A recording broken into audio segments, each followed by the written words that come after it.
A paz do Senhor, meus prezados irmãos. Nós estamos aqui nesta noite mais uma vez comprometidos com a continuidade da exposição da Palavra de Deus e estaremos, para tanto, lendo a Palavra de Deus no capítulo 7 de 2 Samuel, que diz assim: Sucedeu que, habitando o rei Davi em sua própria casa, tendo-lhe o Senhor dado descanso de todos seus inimigos em redor, disse o rei ao profeta Natã: Olha, eu moro em casa de cedros, e a arca de Deus se acha numa tenda. Até aqui, para termos um ganho de tempo, e vamos compreender que esse capítulo, o capítulo 7 de 2 Samuel, é o capítulo mais importante desses dois livros, de 1 e 2 Samuel, e é um dos capítulos mais importantes de todo o Antigo Testamento, isso sobretudo pelo seu conteúdo que aponta para Cristo, a sua condição, a sua mensagem cristológica. E nós vamos compreender nesse capítulo também que a eternidade, ela está sendo oferecida aos mortais. Mas em primeiro lugar, vamos fazer uma divisão. Do versículo 1 até o versículo 3, você tem Davi e o profeta Natã fazendo planos, os planos humanos. Do versículo 4 até o versículo 17, você tem Deus falando da sua palavra para Natã e Natã falando a palavra de Deus para Davi. E do versículo 18 até o versículo 29, você tem Davi falando da palavra de Deus para Deus.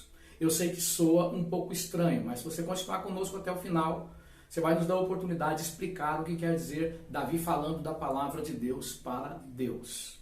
Então, no primeiro momento, nós precisamos compreender que é normal os homens fazerem planos. Seres humanos fazem planos. Desde as coisas mínimas, como por exemplo, você planeja descer para uma quadra de esporte, você planeja pegar um ônibus para um determinado lugar, você planeja almoçar com alguém, e você tem também aqueles planos mirabolantes para o ano que começou, aquelas metas que você pretende alcançar, e isso é normal. Não é possível ter uma vida minimamente saudável se você não tem capacidade de se planejar, de fazer planos. Mas quando nós analisamos a perspectiva bíblica para a vida, nós passamos a entender a importância de reconsiderarmos os nossos planos à luz do único norte de Deus para o homem, que é a sua palavra. O capítulo 16 do livro de Provérbios nos mostra um pouco desta verdade, quando diz que o coração do homem faz planos, mas aí ele vai colocar a definição que vem de Deus. E ele continua dizendo também que aos olhos do homem todos os seus caminhos são puros, mas o Senhor sonda o espírito. E ele continua no seu conselho dizendo: confia ao Senhor as tuas obras e os teus desígnios, teus projetos serão bem estabelecidos. Então você tem aqui dois homens de Deus. Davi, no que pese seus erros, e por que não dizer seus pecados, ele se tornara um homem de Deus.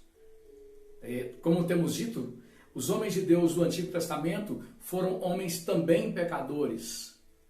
E o que tem que ser dito a respeito desses homens é que eles se abriram na condição de pecadores para serem trabalhados. Por isso que eles entraram para a história como homens de Deus. Não é porque eles não tinham falhas, que todos têm. Não é porque não pecaram, que todos pecam. Mas a grande questão, tanto no Antigo Testamento quanto no Novo Testamento, é que os homens de Deus, assim foram homens de Deus, porque eles estavam continuamente sendo abertos para serem trabalhados. Então você tem aqui dois grandes homens de Deus, o rei Davi e Natã.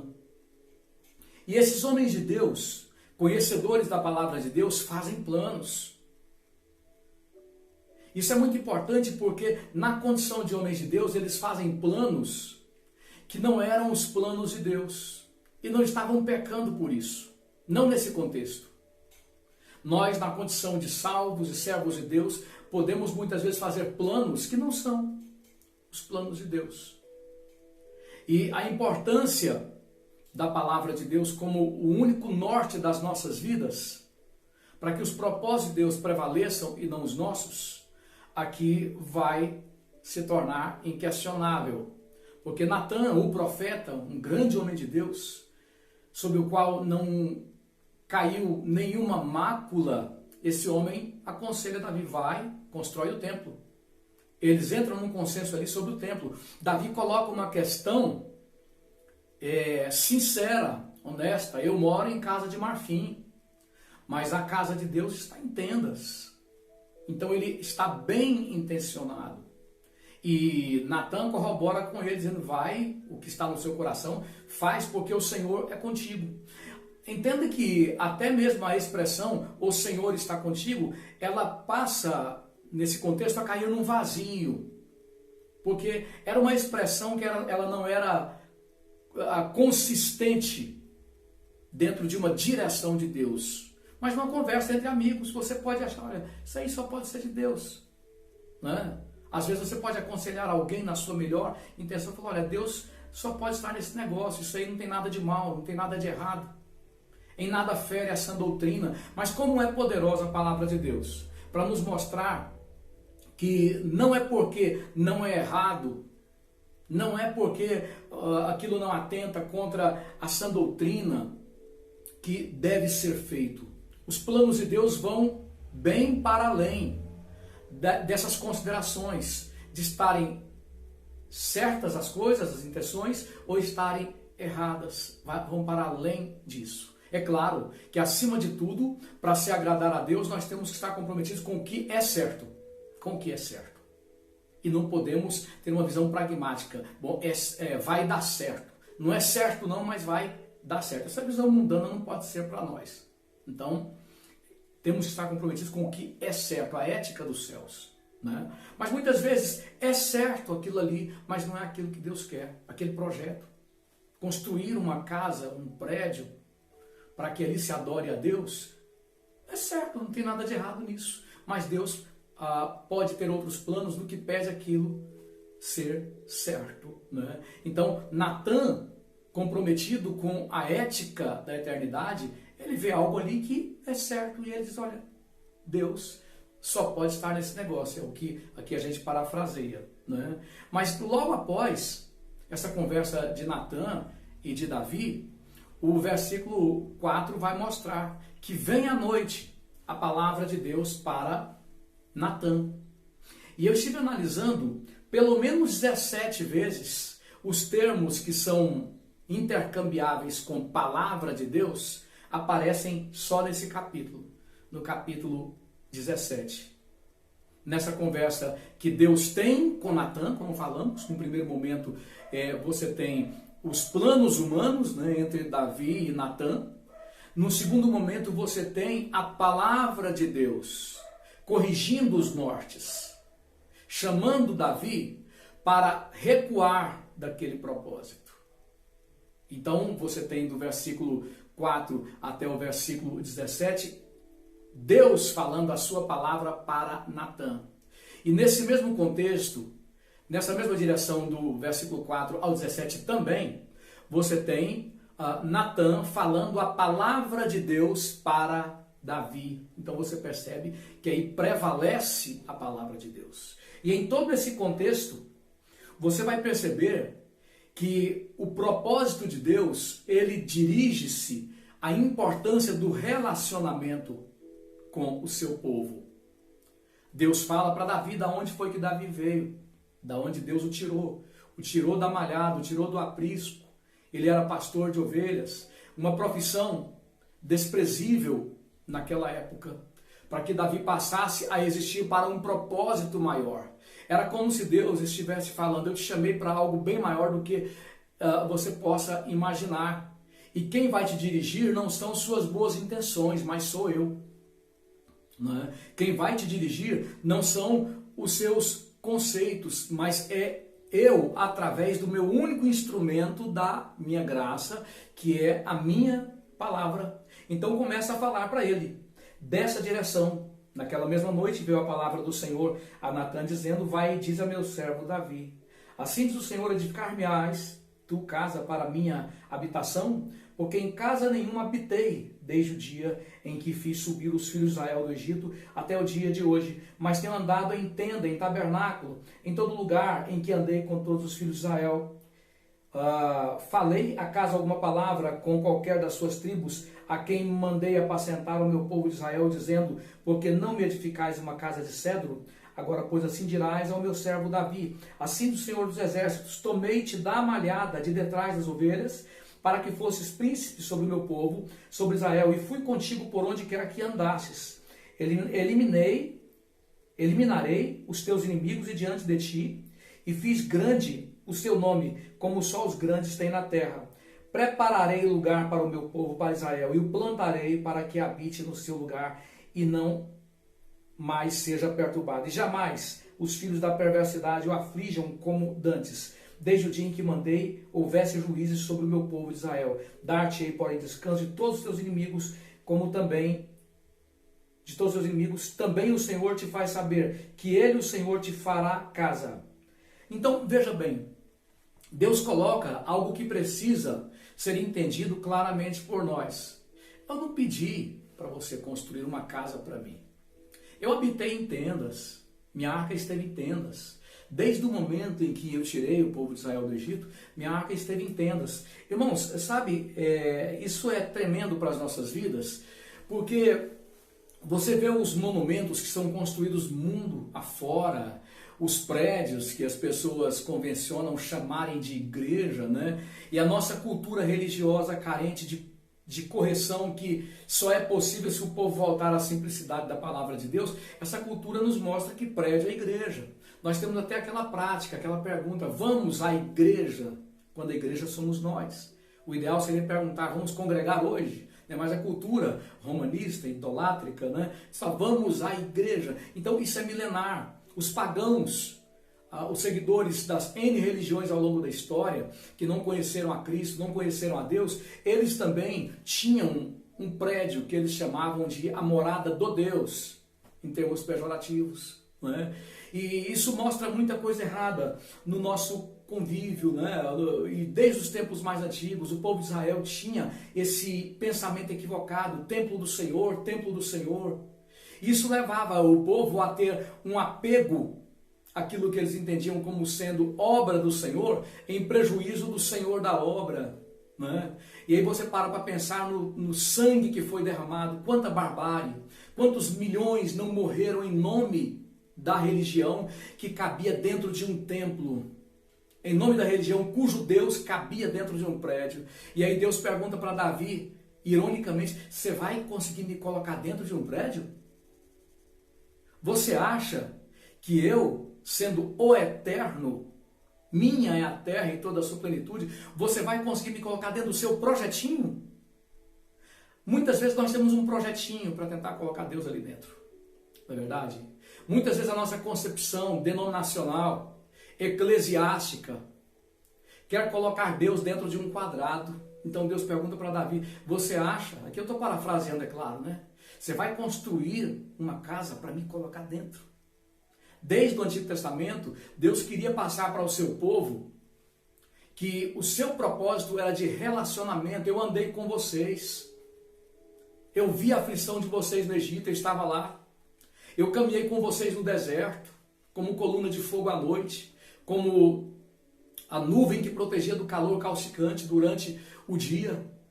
Numa condição bem simples, eu estive com vocês o tempo inteiro.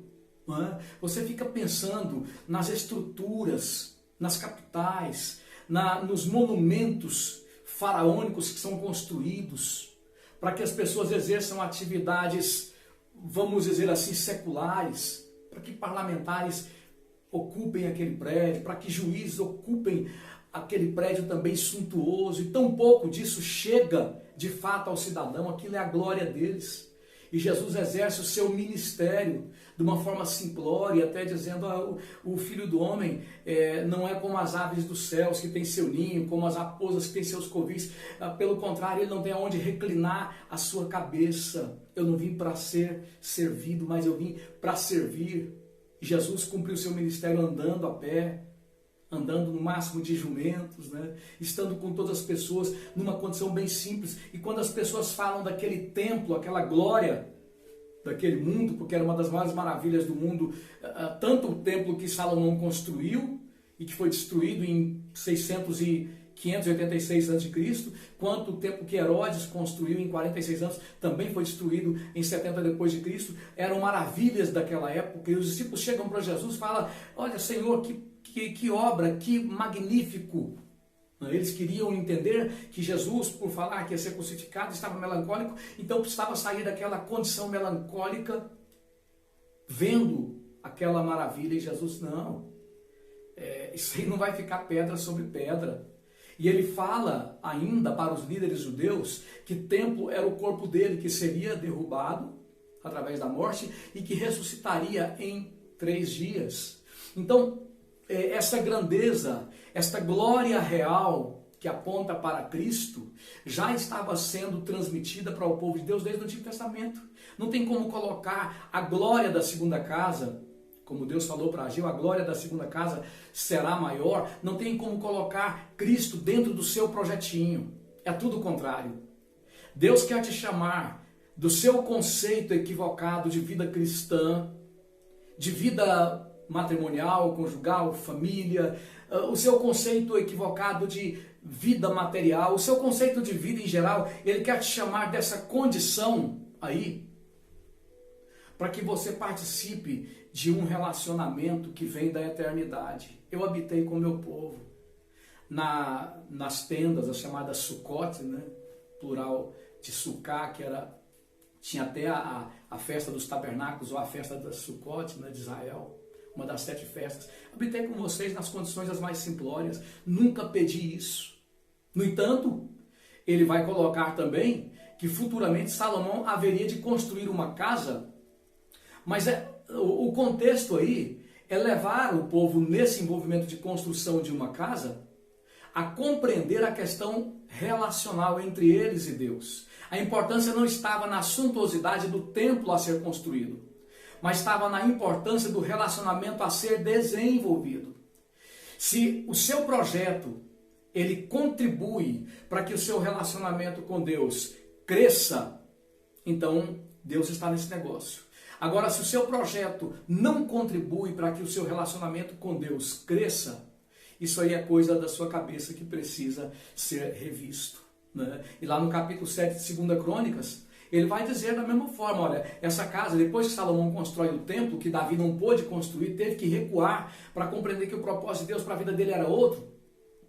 Então, quando Salomão constrói esse templo, melhor dizendo, Deus fala para eles, se vocês não tiverem a compreensão exata do que é isso aqui, essa casa vai ficar deserta, essa casa vai ser sinal de opróbrio, de vergonha, de humilhação para vocês perante os povos que vão passar por aqui, vão perguntar por que o Senhor fez tão grande mal a essa casa, a essa gente, a esse povo, né? Então, o que nós aprendemos nesse primeiro momento é que a palavra de Deus, sendo o seu único instrumento, através do qual Deus manifesta a sua salvação, salva o pecador, é também o único instrumento através do qual ele orienta o seu povo com relação à sua boa, perfeita e agradável vontade.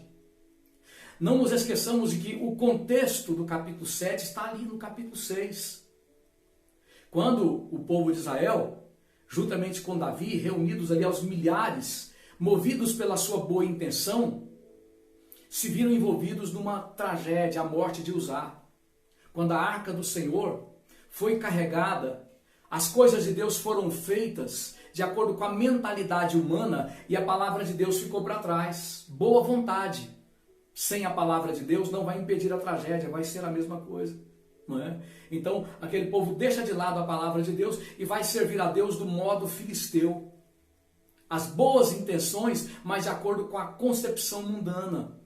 o mundo tem carisma, o mundo tem arte, o mundo tem toda uma condição, vamos dizer assim, apaixonada de vida, que muitas vezes tem ganhado espaço dentro da casa de Deus, no convívio do povo de Deus. Na vida cristã prática, tem se trazido muito do mundo em matéria de boa vontade, em matéria de carisma, em matéria de glamour. E as pessoas têm se alegrado muito no meio da casa de Deus, sem ter a preocupação em saber se aquilo ali repercute na totalidade a palavra de Deus. Então Davi vem desse contexto, em que uma tragédia tinha acontecido. E indo mais para trás, as tragédias já eram conhecidas. O caso da família de Eli, que foi toda despedaçada, porque conduzia a obra do Senhor de acordo com a sua mentalidade. Então agora Davi, bem intencionado, ele recua dessa boa intenção sua para ser conduzido, como dissemos sempre, pelo único instrumento da direção de Deus para o seu povo, que é a sua palavra. Por isso que citamos aqui que pelo menos 17 vezes os termos que têm o mesmo significado de palavra aparecem no capítulo 17. E aqui, nessa direção, Deus, ele enfatiza a questão do relacionamento, eu e o meu povo, seja nas cabanas, seja no palácio, seja num prédio suntuoso. O que importa é o convívio com Deus levado a sério. O que importa é o relacionamento com Deus levado a sério. E esse relacionamento com Deus não existe de fato. Ele não pode ser levado a sério se ele não se fundamenta única e exclusivamente na palavra de Deus. Aqui do versículo 4 até o versículo 17, Deus fala da sua palavra para Natã. Você percebe que todos nós dependemos o tempo inteiro de estarmos debruçados na palavra de Deus. O profeta Natã entregou algo para Davi que não refletia o propósito de Deus. Então esse grande homem de Deus, que é Natã, ele se destaca como homem de Deus por causa também desse recuo, porque volta atrás para considerar o que disse, o que pensou, o que falou, à luz da palavra de Deus. Não é vergonha voltar atrás, não é vergonha recuar, é vergonha, e é trágico, é insistir numa direção que não é dada pela palavra de Deus. Então, Natã, ele ouve Deus falar da sua palavra. Natã que tinha dito para Davi proceder à construção do templo, então ele volta para Davi agora, ele, Natã, que tinha recebido a palavra de Deus, esse único instrumento de salvação, esse único norte de Deus para o seu povo em todo o tempo. Natã volta agora para Davi com a palavra de Deus. Irmãos, no nosso convívio, de um modo geral, em todas as esferas, matrimônio, trabalho, amizades, nós temos que entender que o compromisso de um salvo é bem maior. E muito daquilo que nós fizemos nesse convívio, em todos os seus leques, em todos os seus aspectos, nós temos que reconsiderar. Muitas vezes nós temos que reavaliar o que falamos, o que concordamos. E se isso aconteceu colocando a palavra de Deus de lado, nós temos que, diante dessas pessoas, assumir, eu estava errado naquilo. A palavra de Deus mostra outra direção. Aquilo eu falei de mim mesmo. Aquilo eu concebi do meu entendimento, eu fui sincero, eu estava bem intencionado, mas eu estava errado. Então Natã chega para Davi.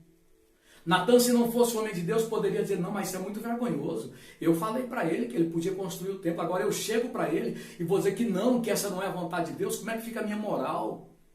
Como vaso, né? Como dizem por aí, o vaso vai ficar envergonhado, né? Não, mas Natã, ele se submete sem meias palavras, sem resistência nenhuma, à necessidade contínua de todo salvo, que é ser submisso à palavra de Deus.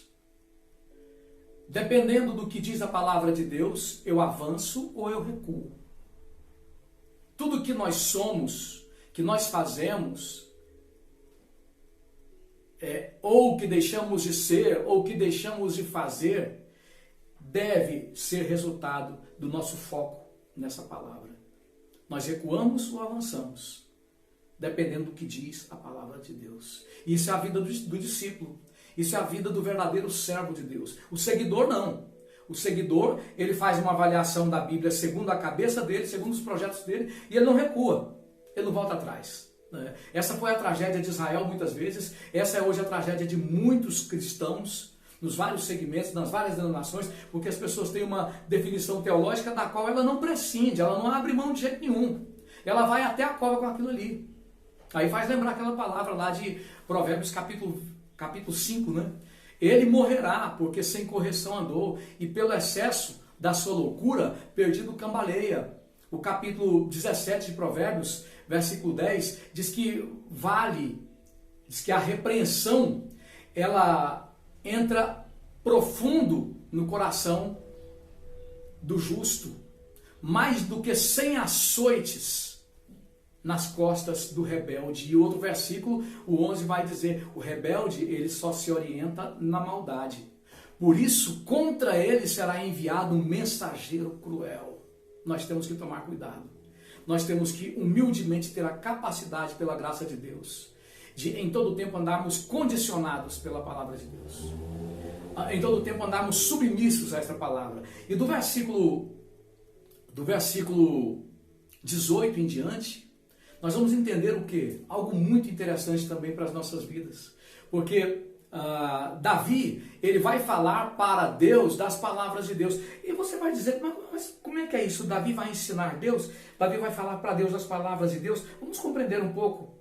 Então entrou, versículo 18 em diante, então entrou o rei Davi na casa do Senhor e ficou perante ele e disse, quem sou eu, Senhor Deus? E qual é a minha casa para que me tenhas trazido até aqui? Foi isso ainda pouco aos teus olhos, Senhor Deus, de maneira que também falasse a respeito da casa de teu servo para tempos distantes, e isto é instrução para todos os homens, ó Senhor Deus. Que mais ainda te poderá dizer Davi, pois tu conheces bem a teu servo, ó Senhor Deus, por causa da tua palavra, segundo o teu coração, fizeste toda esta grandeza, dando a conhecer ao teu servo. Portanto, grandíssimo és, ó Senhor Deus, porque não há semelhante a ti, não há outro Deus além de ti, segundo tudo que nós mesmos temos ouvido. Quem há como o teu povo, como Israel, gente única na terra, a quem tu, ó Deus, fosse resgatar para ser teu povo e para fazer a ti mesmo um nome e fazer ao teu povo estas grandes coisas, grandes e tremendas coisas, para a tua terra diante do teu povo que resgataste do Egito, desterrando as nações, seus deuses, estabelecestes teu povo Israel por teu povo para sempre, e tu, ó Senhor, te fizeste o teu Deus. Agora você veja bem, por que nós colocamos desta maneira? Davi, ele fala para Deus das palavras de Deus. Quando nós estamos estudando quando estudávamos, né, na fase da infância, era comum, e é comum até hoje, o professor fazer o aluno repetir aquilo que o professor ensinou para o aluno. Isso faz parte do aprendizado. O povo de Israel, já de longa data, tinha aprendido isso.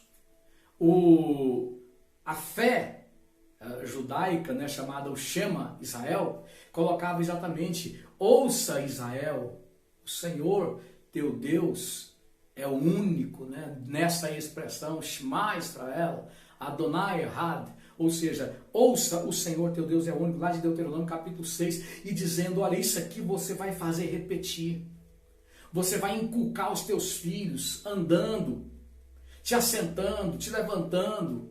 Aqui podemos entender, antes de deitar, quando você se levantar, nas praças, em todos os níveis de relacionamento, esta palavra deve ser lembrada, repetida em todo o tempo. A criança judaica crescia nesse compromisso. Então Davi aqui, como um menino, ele vai agora repetir para Deus a palavra de Deus. Não é que ele está ensinando Deus. Ele está exercitando a prática. Ele está exercitando o aprendizado. Há uma diferença. Há pessoas que recebem o ensino, mas há pessoas que não aprendem. Sabia disso? Há muitos crentes que eles sabem o nome de várias atrizes, de vários atores, jogadores de futebol. A cabeça deles é um depositório sem fim de N culturas que não servem para nada, de cultura inútil. Mas esses crentes não conhecem a palavra de Deus. Infelizmente, até não poucos pregadores não conhecem como deveriam conhecer a palavra de Deus, porque eles não saíram do ensino para o aprendizado. O ensino é quando você só recebe o conteúdo, né? A informação. O aprendizado é quando a informação ela passa a fazer parte de você. Ela muda e molda seu caráter. Então Davi está fazendo esse exercício aqui. Do versículo 18 ao 29, ele está falando para Deus as palavras de Deus, é o relacionamento dele com Deus. Você sabe de uma coisa minha, particular, e eu sei que isso é a realidade de todo mundo, de todos os salvos, de todos aqueles que levam a sério o convívio com Deus. Eu não consigo orar sem antes ter lido a palavra de Deus, sem antes ter estudado a palavra de Deus. Nas minhas manhãs, a cada dia, quando eu oro refletindo ou repercutindo aquilo que eu li na palavra de Deus. Não existe oração verdadeira sem ter a palavra de Deus como a motivação, como fundamento. Não existe isso. Existe, muitas vezes, pessoas equivocadas, numa atitude cerimonial, religiosa, coisa que o valha, querendo forçar Deus a fazer a vontade deles. Eles estão perdendo o tempo deles. A oração verdadeira, ela tem como única motivação a palavra de Deus, o ensino da palavra de Deus, os princípios da palavra de Deus, o norte que Deus nos dá através da sua palavra. Nós oramos para que a vontade de Deus aconteça. Davi sai ali do capítulo 7, versículo 1 ao 3, da sua vontade, dos seus planos mirabolantes, dos seus planos auspiciosos, para se submeter totalmente à vontade de Deus. Então ele vai falar para Deus daquilo que Deus já falou para ele na sua palavra. É o exercício, né? É o aprendizado fluindo, é o verdadeiro discípulo. E você vê muito isso na palavra de Deus, quando, por exemplo, Jó, ele questiona Deus pelas coisas que lhe sobrevieram, pelas aflições, mas ali já por volta do capítulo 39 em diante, no 40 mais necessariamente, ele vai dizer para Deus: olha, eu te conhecia de ouvir falar, mas agora os meus olhos o veem, e é por isso que eu me abomino no pó e nas cinzas. Dentre várias coisas, ele vai dizer: eu vou me assentar e eu vou ouvir. Eu vou me abrir totalmente para que a tua palavra entre no meu coração. Ali ele se rende completamente para que Deus, através da sua palavra, pudesse tomá-lo por completo. E é muito importante entendermos essa necessidade da entrega, essa necessidade do quebrantamento, da humilhação, porque isso foi comum na vida de todos os verdadeiros homens de Deus, desde Davi, Natã, passando por todo o Antigo Testamento, chegando a casos como lá da mulher cananeia do capítulo 15 de Mateus, né? Quando aquela mulher se humilha para receber, mais do que a cura, receber a palavra de Deus. Quando os discípulos estavam ali olhando para ela com nojo, talvez, e Jesus, sabendo daquela cultura nacionalista, de uma salvação apenas para Israel por parte dos discípulos, estava tratando os discípulos com esta mesma palavra, né? Usando ali da ironia e dizendo para aquela mulher: não é justo pegar o pão dos filhos e jogar aos cachorrinhos. Ali ele estava espinhando os discípulos. Era como se ele dissesse: tem que deixar essa miserável morrer. Ela não é israelense, ela é cananeia, né?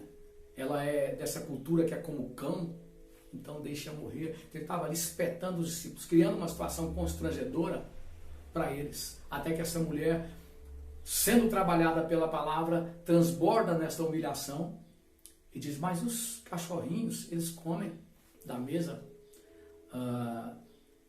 do que cai da mesa dos filhos, das migalhas. E Jesus diz: grande é a tua fé. E esta mulher recebe a graça de Deus, a palavra de Deus, que liberta a sua filha de uma possessão demoníaca, que como tal a levava a uma vida miserável. Então, essa condição de humilhação, de entrega, de submissão total à palavra de Deus, é uma característica própria de todos os santos ao longo da história.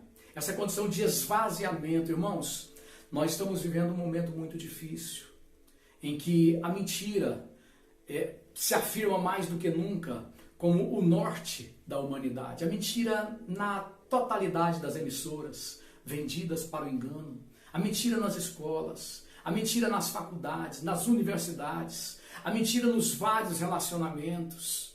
A mentira da parte dos governantes, da parte dos parlamentares, da parte dos juízes, todos comprometidos com a mentira. Mais do que nunca nós precisamos trazer a palavra de Deus para o centro de nossas vidas e corrigirmos os nossos planos à luz desta palavra. Só esta palavra pode nos levar a uma sondagem para saber se a nossa motivação, se os nossos projetos glorificarão a Deus ou não. Não temos outra escapatória. O mundo está sendo preparado pela alienação da mentira para receber o anticristo. Enquanto nós estamos sendo preparados pela verdade que está só na palavra de Deus para dizer Maranata, ora vem, Senhor Jesus. E por último, eu queria colocar para você que esta entrega, esta condição de submissão a Deus através da sua palavra, tendo sido comum entre todos os homens e mulheres de Deus ao longo da história, ela também foi uma característica do Senhor Jesus, como está lá em Filipenses capítulo 2. Ele mesmo sendo em forma de Deus, ele não usurpou o ser igual a Deus, mas ele esvaziou-se, né? Ele foi humilde, ele se submeteu, obedeceu até a morte de cruz, pelo que Deus o exaltou soberanamente. Jesus, para muitos judeus, deveria desbancar Roma, deveria colocar Roma abaixo e começar ali um reinado messiânico, militar, político, social, igual ou melhor do que os reinados de Davi, de Salomão e etc. Mas não era aquele plano de Deus para aquele momento. Será no milênio. Para aquele momento não era o plano de Deus para as nações, não era o plano de Deus para Israel. E infelizmente o povo, por não compreender os planos de Deus, e não poderiam compreender porque não havia abertura para a palavra corrigir suas intenções, corrigir suas motivações. Aquele povo que recebe os milagres, aquele povo que vê Jesus operando maravilhas, e que num dado momento até gritou hosanas ao que vem em nome do Senhor, por faltar-lhes a palavra como norte verdadeiro, aquele povo se frustraria com Deus e gritaria: crucifica-o, crucifica-o. Nós não temos possibilidade de não nos frustrarmos com Deus. Se você não fizer da palavra de Deus o seu único norte, se você perde nossas escolas dominicais, nossas ministrações nas quartas-feiras, às 20 horas, nossos cultos como hoje, todo domingo acontece às 19, se você perde porque a palavra de Deus não é prioridade para a sua vida, se você anda conseguindo prioridades para além da palavra de Deus, você vai se frustrar com Deus. Porque somente a palavra de Deus pode nos preparar no nosso caráter, no nosso espírito, no nosso ser, para que possamos viver uma vida que deseje não a realização dos nossos planos, mas que deseje a realização da vontade de Deus. A ambição, vamos assim colocar, ambição no bom sentido, de todos os salvos, não são os seus planos, mas é a realização da vontade de Deus.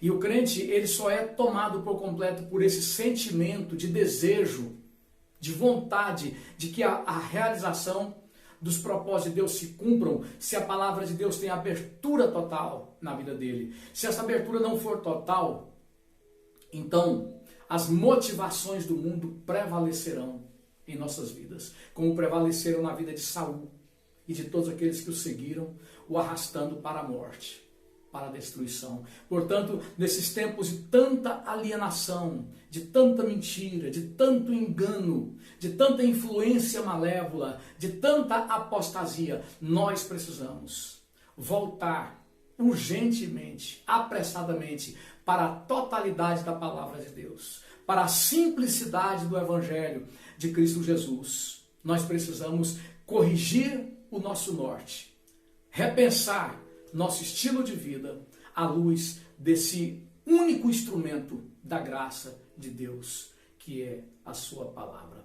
Que Deus possa continuar tendo espaço no seu coração para continuar te tratando, te mudando, te moldando segundo o caráter do Senhor Jesus. Se você foi edificado por esta palavra, Compartilhe essa palavra com mais pessoas. Abençoe mais pessoas com esta palavra que alcançou o seu coração. Eu vou orar por você neste momento e estaremos encerrando esta ministração. Pai amado, no nome do Senhor Jesus, nós oramos a Ti, muito gratos pela Tua palavra, Senhor. Muito obrigado porque o Senhor não nos abandonou na imensidão de trevas nas quais esse mundo está envolto. Muito obrigado porque o Senhor não nos abandonou à própria sorte de cada um de nós, à vontade de cada um de nós. Não nos abandonou na ditadura do pecado. Não permitiu que o engano, que a mentira, que tem se afirmado cada vez mais como o único fundamento do mundo rebelado contra Ti. O Senhor não nos abandonou, mas o Senhor nos deu a Tua palavra como o único instrumento através da qual ou do qual a Tua salvação acontece. Em todo o coração que se abre, que se humilha, que se quebranta, que se entrega totalmente para esta palavra. Muito obrigado, Senhor, porque não podemos dizer que estamos sós. Não podemos dizer que fomos abandonados, mas nós podemos Te louvar pela Tua palavra, que é inerrante, é infalível, é invencível, ó Senhor amado, contra o inferno, contra Satanás, contra o engano, contra a mentira, contra o mundo. E esta palavra nos dá a certeza de que em Cristo Jesus nós somos mais do que vencedores. Quero Te pedir para que o Senhor continue falando ao coração de cada um que está sendo alcançado por esta live, Senhor amado. E que o Senhor possa levar adiante a boa obra que o Senhor iniciou. É nossa oração e súplica no nome do Senhor Jesus. Que desta forma, o amor de Deus Pai, as consolações do Espírito Santo de Deus, a graça do Senhor Jesus, seja sobre o povo de Deus aqui em toda a terra, e todos digam amém. Deus te dê uma semana repleta da misericórdia.